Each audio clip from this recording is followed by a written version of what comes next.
आज हम Bhagavad Gita chapter 17 the divisions of faith के श्लोक 21 को कवर करेंगे। रोज की तरह पहले संस्कृत में मैं श्लोक को पढ़ूंगी, उसकी इंग्लिश ट्रांसलेशन को देखेंगे और मीनिंग को समझेंगे। तो चलिए शुरू करते हैं। यत तु प्रत्युपकारार्थं फलम् उद्दिश्य वा पुनः दीयते च परिक्लिष्टां तद्दानं रजसां स्मृताम्।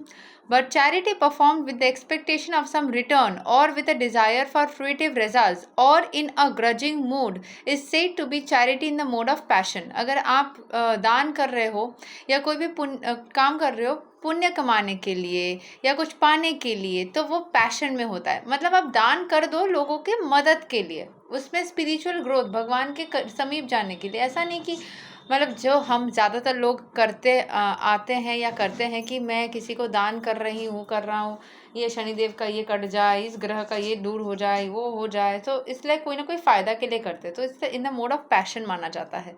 जब भी हम कोई भी कार्य करते हैं कुछ पाने के लिए, तो that is in the mode of passion, जो नहीं करना चाहिए। या कोई ग्रजिंग मूड में, मतलब उफ इरिटेट हो गए हैं किसी प्रॉब्लम से, इस वजह से कोई दान आदि कर रहे हैं या कुछ अपने दोष से मुक्त होने के लिए या कोई समस्या को दूर करने के लिए, तब वो पैशन के मोड में होता है, वो मना किया जा रहा है कि वैसा नहीं करना है। चलिए यहाँ पे एक्सप्लेनेशन को पढ़ते हैं। Charity is sometimes performed for elevation to the heavenly kingdom and sometimes with great trouble and with repentance afterwards. Why have I spent so much in this way? Charity is also sometimes given under some obligation at the request of a superior. तो charity करने के लिए कोई कोई करता है ताकि वो और भी भगवान के समीप जा पाए और भी ज़्यादा पुण्य कमा सके, या फिर कभी कभी करता है क्योंकि जीवन के समस्या दूर करने के लिए, जो मैं बता रही थी। और फिर वो बोलते हैं अरे मेरे इतने पैसे क्यों खर्च कर दिए। तो चैरिटी कभी कभी इसलिए भी किया जाता है कि कोई कोई गुरुजी या कोई बोलते हैं कि करना पड़ेगा, या रिलीजन में बोला जाता है कि करो, करना चाहिए, तो वो होता है लोगों में बहुत सारे टाइम पे। There are many charitable foundations which offer their gifts to institutions where sense gratification goes on.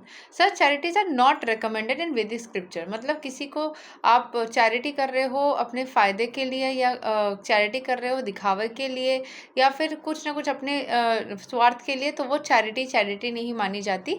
Only charity in the mode of goodness is recommended. मतलब उसका भला हो जाए, आप चैरिटी कर रहे हो ताकि उसको उस चीज़ का मतलब किसी कुत्ते को मैं खिला रही हूँ क्योंकि कुत्ते को भूख लगी है, बिल्ली को मैं खिला रही हूँ कि बिल्ली को भूख लगी है, इसलिए नहीं खिला रही हूँ कि जैसे चींटी को खिलाने से चींटी को भूख लगी।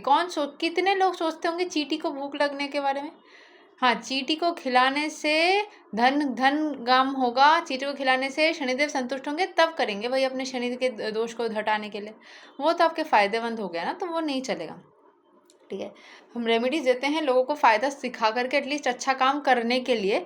और एक्चुअल में अगर वही सोच रह करके अच्छा काम करोगे तो फिर अच्छा काम का ज़्यादा वैल्यू नहीं मिलेगा। तो यही तक है श्लोक number 21 of Bhagavad Gita chapter 17। अगले दिन हम श्लोक 22 को कवर करेंगे। तब तक के लिए हरे कृष्णा, राधे राधे, जय श्री राम।